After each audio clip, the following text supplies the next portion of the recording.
bonjour bande konangai na pesi bino mbote bozali ebele bino bozali kolanda biso MKBZ officiel.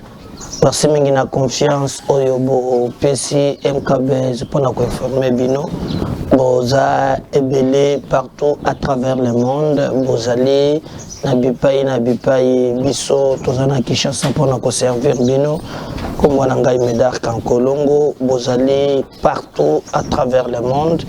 Na pesi bino merci et j'ai constaté cet amour l'olenge vous allez s'abonner chaque jour la chaîne na biso ça me va droit au cœur tikana remercier vous allez partager nos liens na bandeko mosusu bozana moi mingi bozana France bozana Allemagne bozana Belgique bozana na Zambie bozana Canada bozana en tout cas bozana Bandundu bozana Lubumbashi merci alors ça le cola Santos Abisinga na Kenya il est un des premiers ambassadeurs parce que c'est lui qui partage beaucoup nos liens, il le fait avec joie. Merci beaucoup. Nazo la paix nabino bon mais quoi apporter biso soutien au Tosenga Kabino, nous avons beaucoup de défis de relever ensemble mais avec vous on peut donc moi Mukenayo ça peut nous permettre de bien fonctionner, de payer les transports de nos engins, il y a tu peux nous aider avec caméra moko DSLR, caméra moko, tu peux même nous aider na ba mégabytes. Donc tout est possible, vous pouvez nous aider. Donc merci encore de continuer à croire à nous. Tozana et Sengo Mingi, na MKBZ officiel. Donc yo mon copain comme appel ambassadeur, partagez ces liens na Batomosus avant de continuer. En tout cas, partagez na bango. Ensemble nous serons très forts. Pendant qu'on a eu beaucoup d'actualités, au Tokolobela Lelo. Commission au Telemakambo ya ba élection de tranchée na Congo il y a Denis Kadima ba même qui yango na niveau ya assemblée nationale plénière ezali attendu le point na ko entériner yango ou bien ko rejeter donc tokolobela likambo wana Katumbi déjà se jette en 2023 à lobby ce qui est à cause de la président à Kotia mandat na ya liboso capitale ya Congo kokoma Mbujimai ya mibale kokoma Équateur donc allez-y comprendre Mbujimai est un fief électoral ya ndeko Tshisekedi parce que ce que na Mbujimai eloko ezate là quand on veut seulement montrer na bande ko na kenonga na za sauveur ndeko na bino bosani bino tango ngana koya kolia na kusabalala donc ngai blague. Alors, Équateur, ce que tu l'as dit très bien, les fiefs, il y a Jean-Pierre Bemba Gombo, Jean-Pierre Bemba qui est avec lui, na la Mouka, Tango Balongwe, Basali, Yabango Moko, na Katumbi. Alors, Bazalaki ensemble, mais il y a l'Obiso qui a Kozalawana, vraiment, et Kozala Équateur, dans les deux provinces allées. Ozala na Kozonga Sima. Alors, Mutuna Ezali, est-ce que Ndenge Makambo Zali Kotiende, lui se projette déjà en 2023. Mais si la loi électorale arrivait à l'écarter par lui comme individu, mais le règle établie par cette loi arrivait qui va tout sur base à la tête. N'oubliez pas que nous avons connu les élections en 2018, ce qui n'était pas soutenable parce que moi j'avais condamné ça. On avait lié subornation des témoins à corruption et nous avons dit que Jean-Pierre Bemba qui quittait de l'AE n'a ambition comme président de la République, il a été recalé dans l'interprétation analogique. Oh, je me souviens à Niabirum qui disait que non, subornation des témoins est égale à la corruption, Bemba a la mise de côté. Maintenant, aujourd'hui, le problème est de rebondir. Katumbi se jette trop vite en 2023, alors que Bazan a coalition ensemble avec ses 5 ministres qui pouvaient permettre de relever d'abord défi. Il y a Union Sacrée, mettre en place une bonne gouvernance, mais la course est allée pour 2023 à l'OB. Il y a d'abord 2 mandats, à déjà prophète, dans les 2 mandats prioritaires, il y a Mbujimai, donc il y a Tchango Capital et Longo Kinshasa. Donc, avec toutes les conséquences au Boyebi, il va changer la constitution parce qu'il fallait changer, délocaliser la capitale, il faut changer la constitution. Même Mboujuma, il connaît comme capitale, c'est-à-dire que Mboujuma, il a fief naturel, il y a des côtés fief naturel, il y a Kondo, patriarche Etienne Tshisekedi. Comme moi-même, je venais là de Mboujuma, dans Mboujuma, na Kassan oriental pour bien dire, on a salaki une semaine, ce qui ont les conditions inimables pour vivre. On a hôpital de référence, et zangi même échographie. Alors Moïse Katumbi a lobby à Kokende Kona, à Tchango Capital, pour te abongisa, à Komisango vraiment. Capitale il y a solo et ce qui a celle-ci à Kenya Équateur aussi Dieu merci la tamboli pe Équateur Mwandambu na lika banda konyonzo Équateur l'Isala je suis passé par Gemena na Keiti na leki ba Karawa tina koma na Guadolite voilà na tina koma na Guadolite je vis province on a presque par terre, il n'y a rien. D'ailleurs, grand notable, ils ont pu travailler avec Kabila, ils ont eu beaucoup de responsabilités. Tilo Bamuso Bazana Tshisekedi n'a pas responsabilité. Si vous regardez Bamboka Wana Ndenge Zali Okondi Mateke, ressortisseur Bamboko Bazalaka. On peut dire des choses sur Matata Mpogno. Mais lorsque vous comme et peut à Matata Mpogno, on a vraiment que toi a été transformé. Mais beaucoup de ces gens qui ont travaillé dans Bamboka Wana, Okozanga Mboke Zanga Tandaku. Mais ce sont des multimillionnaires, ils préfèrent na Suisse, na France. Bon, par exemple, tant que Bakangi Kamere na procès 100 jours, Ndago ya sombaki na Paris. Kaka kocha couleur ya pamba na biloko 1 million de dollars. Donc vous comprenez que bato bazaka mitema na bango ailleurs. Le plus important pour nous ezali est élection et kozala kaka pour na résoudre le problème il y a ba individu. Or na CCA il y a loi moko vous savez très bien ezali kolobela makambo ya verrouiller accès na présidence de la République. Loi wana ezali proposé na Noël Tchani.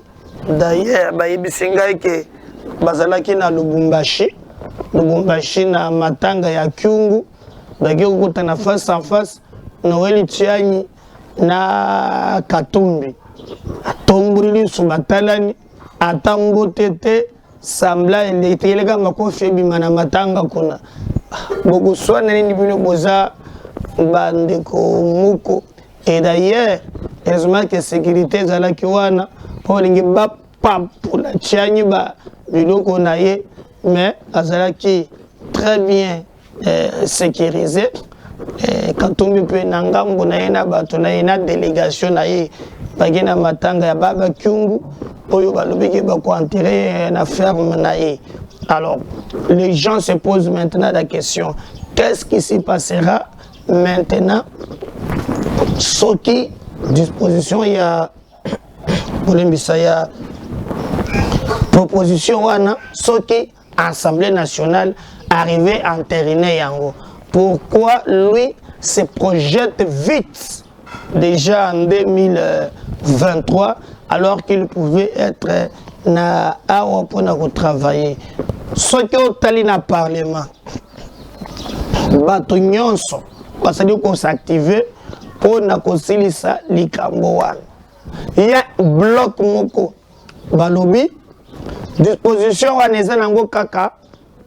Il y a des choses qu'il faut modifier.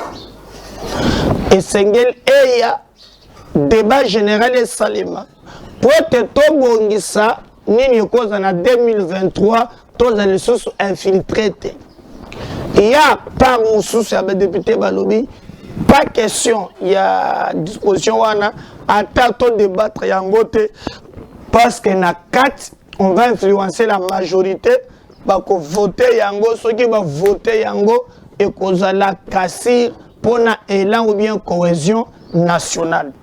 Bamoussous balobi même attaque proclamé, vous l'avez bien souligné que Moïse Katumbi alobaki ke ezali ligne rouge soki ba meki kaka ke ba memi yango pona ba écarter ye mutu sana ba vision liboso akomisa mouvement de capitale mandat ya mibale akomisa Équateur capitale. Alors soki kaka ba meki ba longoli ye en tout cas et cause la ligne rouge makamunyo se ko beba makamunyo se ko katana donc et cause la passe ya ko sakanate.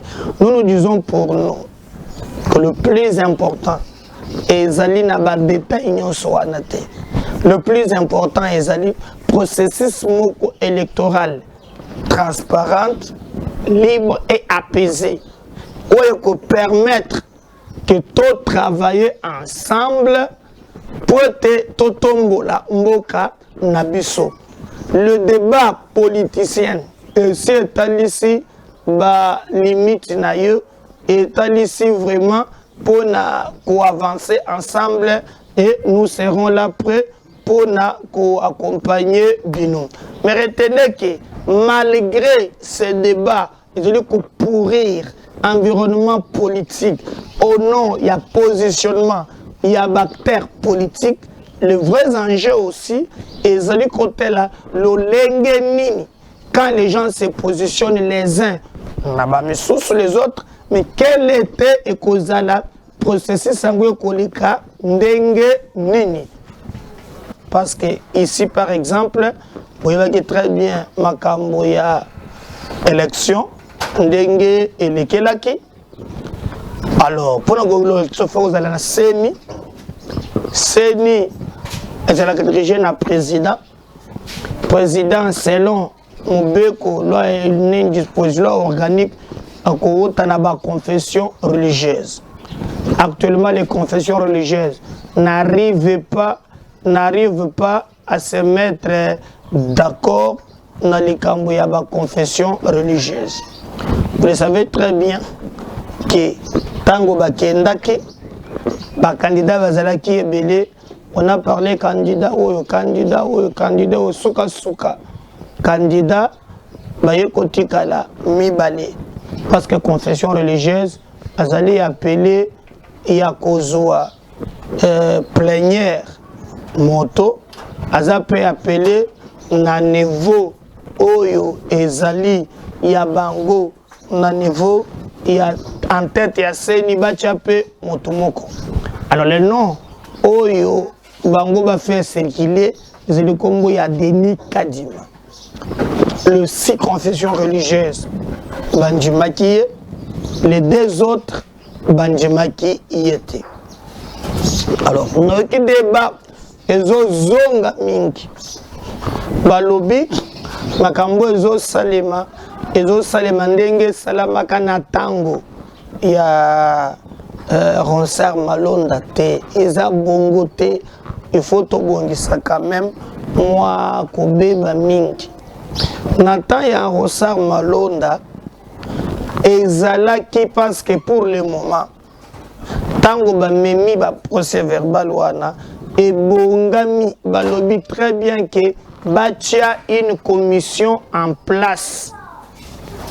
Commission moko en place. Musala ya commission wana ezali poete emeka kolandela ce qui maye masalami na kati ya ba confession religieuse yali ko respecter pomoni ezali ko respecter mobeko babengi yango commission paritaire. Alors biso tango to wakimi so total nata ya Ronsard Malonda commission wana ezalaki te. Et d'ailleurs vous le savez que même pour annoncer plénière il y a des matières oyo ba annoncer kango à l'ordre du jour. Maintenant, Ronsard Malonda et Zalakate, mais cette fois-ci, il y a eu des reports en report. Comme nous, Babakiseli Bango 3 jours, Babakiseli Bango 4 jours, Babakiseli Bango 5 jours. C'est Kanaka Kakoyo Konate.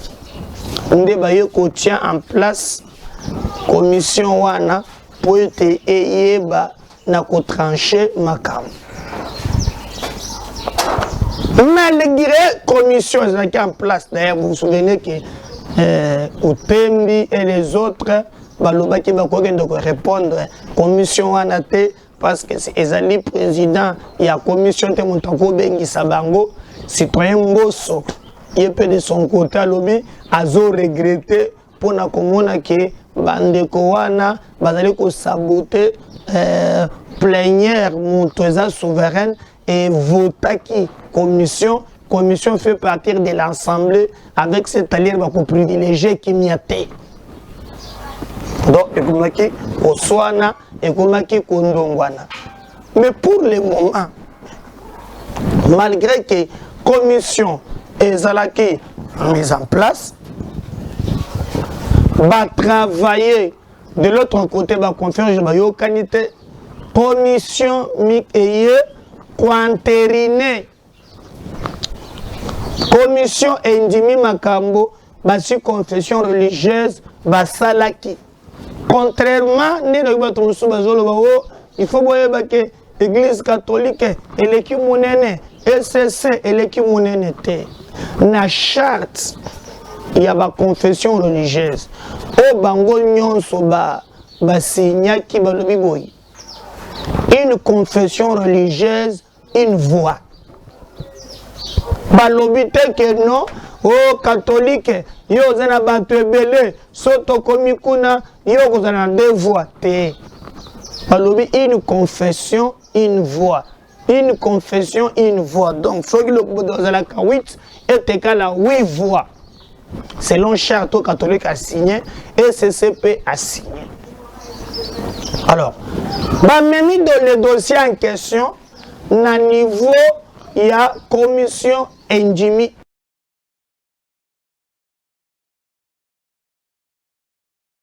Jimmy Eo. Mais à ta commission Ndimi Yango, et l'obité que, et silité, bakomemabe Yango, lisusu na niveau ya commission PAJ Itali Yango. Ce qui va s'illiciter, nde bakomema yango na plénière pour être éleka na débat. C'est que même na niveau ya plénière mutolaka souveraine, plénière ekoki koboya to pe kondima yango. Voilà un peu procédure. Oye que senaki na tan ya Ronsard Malonda, et yaki mbala moko bakei nango batindeli président. Ba procédure nyonso na kotanga ezala quitté. Ezala quitté. Alors, c'est l'Assemblée qui va trancher. Plénière, on doit trancher. Va koloba oui ou non. Va continuer toté. Alors, on attend voir que l'Assemblée, na niveau naïe, aïe au moins on a tranché. Afin que cette histoire est si la libérée là. Je me suis posé la question, Bande Konangai. Est-ce que les acteurs politiques ont un cannabis? Bazali koluka glissement, bazali koluka dialogue, topé bazoluka élection. Na kota la lolenge makambozo kende, j'ai l'impression que bazo préparé déjà dialogue. Bazo préparer glissement. Comment dialogue ça les maka? Baptera kango na ba marche. So ba to ba kofi. So ba to ba we o tension za na mboka. Suka to kinde na dialogue. Na moni ko to mo so tindele ngai photo ngana ko commenter polémique wana te. O tango fayole bengi marche le 15. Moi, je na Braza, effectivement. Moi, je suis mis balé à na libala 4 étoiles. Abali soki famille ya basa sukuna mabine be mabine. Mais oui, il y a le 15 ba direct na bato soba bonga mananzela mais connaissez que kudia ko sabalala na brazamo kaka fayulu te bato nyonse parce même ba Tshisekedi même banane ngana moni bana bango pe na marche te donc ezaka pona fayulu te mais ba biso baza wande les 15 photo bongo pona ko indisa na nzela voilà ezaka nango ka bongo papa ko sala ndenge ni alors retenez que en entretemps makambo zali koleka est-ce que tozali ko bongisa élection ou bien tozo bongisa contestation. Le problème est à niveau. Ou bien toujours bongisa dialogue. Vérité fait bana. Moi, n'ebisa kabino vérité. Na lo lenge na zo mona makambo zo kende bandeko bakomi koluka dialogue. Ba mususu ba moni moyen ya kokende maponami wana ezate. Il faut qu'on ait une élection, il faut qu'on ait un dialogue. Dialogue, on a le lingeni, on a mais biso, tous allez ensemble, biso, vous allez travailler sur ces grands projets pour vous dire la vérité, alors rien que la vérité. Maintenant, tout le monde peut les 15 marches, Zali. Alors, marche wana na base c'est une coalition moko salami ya bandeko ya FCC batelemi donc bakozala en coalition na bandeko ya Lamuka. Alors, pour la première fois fona mwana koko nyangi na nzela asala marche na mwana Bitakwira Bitakwira kende nyo sacré na mona baza ebele kuna na mona ba mova bale shadari mutamandi kutendele biso ba policier Kalev akima pe baza takukime Kalev pe akima donc to mona bato nyonso wana lolenge nini bakoya ko sala marche. Même quand on parle de Kalev, il faut se lier ça à John Numbi. Comme vous le savez que John Numbi a créé na soda, ba kangie, mais na ndako na ye na minduki plein oya Kinshasa awa. Tozoye bate soki ezali likambo nini, mais nous on attend. Observez, nous allons vous dire, mais Nanda Konaye ya Kinshasa, Bakangi ba Minduki Ebele, Yemokwazate, et d'ailleurs on nous a dit qu'il occupait illégalement immeuble Waneza ya l'État, mais il y a Bandaki qui occupait Yango illégalement, et puis si passe Makasi, et Azasoki na Kiba, selon certaines informations, mais Minduki Wana Ebele Pongo.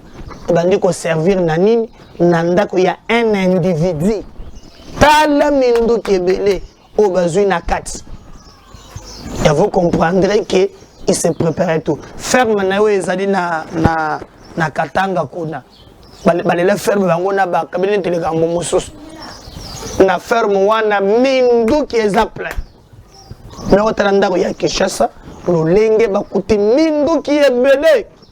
Alors Katumbi, il faut le pardonner. Vous comprendrez pourquoi même Chebeya, Fidel Bazana, na Batumusus, Bandiko Bamakambouane, et vous avez même vu. Alors vous allez voir que ça passe fermé, biloko ebele, donc mindu yango soki utaki wapi.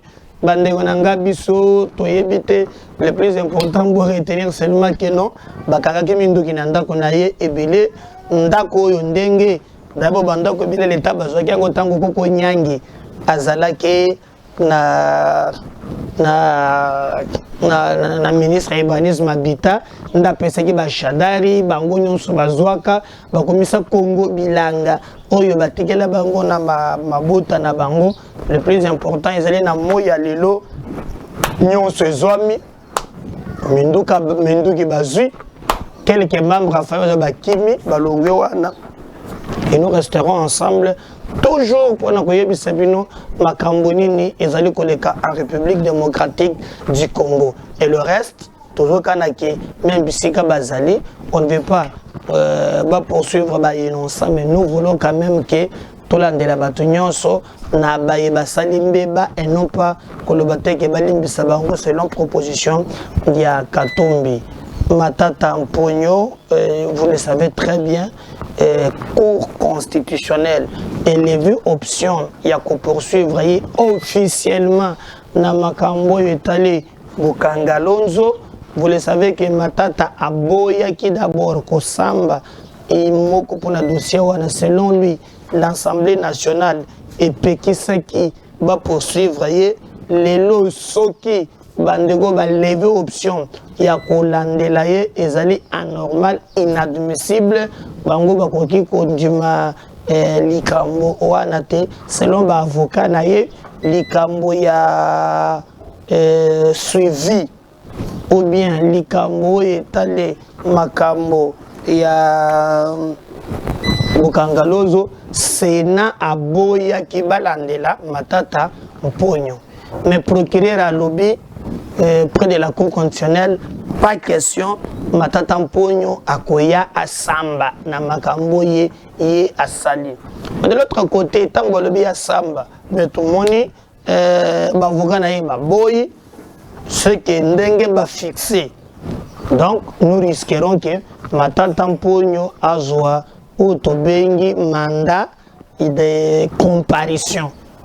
Nous avons un mandat de comparution à qui de comparaître et cause la passe makasi ce qui va commis à niveau 1 et c'est là qui de se présenter le bosso il y a Zouzi dans dossier où il y a Bukangalonzo. Lui pense que c'est pas ça. Ils allaient chasser la sorcière. Des grès, je vois, vous avez vu à chaque instant, bongo eteni wana bakangi. Mais ba musuba zoe bisanga o Congolais azanga makambote. O bakangi eteni parce que eteni agenda ko soutenir cardinal Ambongo tango yekuna nde baye bakangi mbala moko. Donc lobby ne kango mususu lelo komi makambo mususu. Donc tous allez kotala lolenge bakolobela yango. Maintenant on sera là de près pour na koyebi sabino nini ezali koleka. Mais retenez seulement que Matata Mpogno cour constitutionnelle élevé option lobby et sengeli aya kosamba et l'affaire même est déjà fixée. Mais Matata lobby a kokité kokende pour cette histoire a été rejetée. Au niveau, il y a Sénat. Donc, s'il faut, Bassambi, ça y est, c'est d'abord, Bazongi na Sénat, sénateur, Balongola yé sous, immunité de après à Kosamba. Mais pour continuer le lobby, pas question, Bango Batali, selon la raison de Bango Keno. Il faut profiter directement de cette opportunité à Samba. Et le d'ailleurs, il y a beaucoup de gens qui sont dans les azana poison. Azana poison dans les autres, et Sengeli va évacuer afin de se faire soigner. Il avait même écrit au président jusqu'aujourd'hui. Réponse est zoamité. N'oubliez pas que Matata Mpogno Azalaki Libanda. Azalaki Libanda ya Mboka. Azongaki a lobby kazoya confronter justice et la justice est là et Sengeli a affronté Yango ti nasuka. Donc on attend voir nini ikopé ça, mais de l'autre côté ne retenez pas que polémique na makambo ya ba item oh batuni bana kombo ya Augustin Kabuya batuni pe bana kombo ya Jean-Marc Kabonde. Mais nakati wana pe kombo muzito ezali nakati wana kombo ya Katumbi nakati wana ba kombo ezali ebele. Bon, moi je peux pas entrer dans polémique. Mais ngai na sala item na ngai na kobusa na mbula Mais on nous avait posé la question, mon tour là sur ZANU-PF, parti politique au Zimbabwe. Comment les gens préfèrent Charles de Gaulle? Ils préfèrent Hitler. Mais ils ne veulent pas connaître l'historique. Par exemple, quand on demande que Augustin Kabuya, le secrétaire général, il a parti tel, l'IDP, c'est pas le consort. Mais l'IDP, c'est un parti historique. Vous prenez par exemple, c'est comme MPLA en Angola, tu prendras par exemple PF en Zambie, aujourd'hui ANC en Afrique du Sud, ce sont des partis historiques.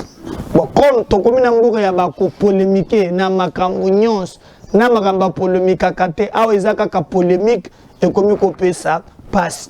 Mais le plus important est d'aller national lobaki niveau il y a éducation, il y a banana biso, ils allaient redresser parce que les conditions au Bakotang encourageons quand même cet élan que le président a même qui a gratuité. Maintenant, traitant, tout le monde peut être qualité, et y aller très important. N'oubliez pas de vous abonner sur notre chaîne, partager les liens, continuez à liker. Si je ne revenais pas, moi-même je reviendrai pour tout cela. À la prochaine. Bye.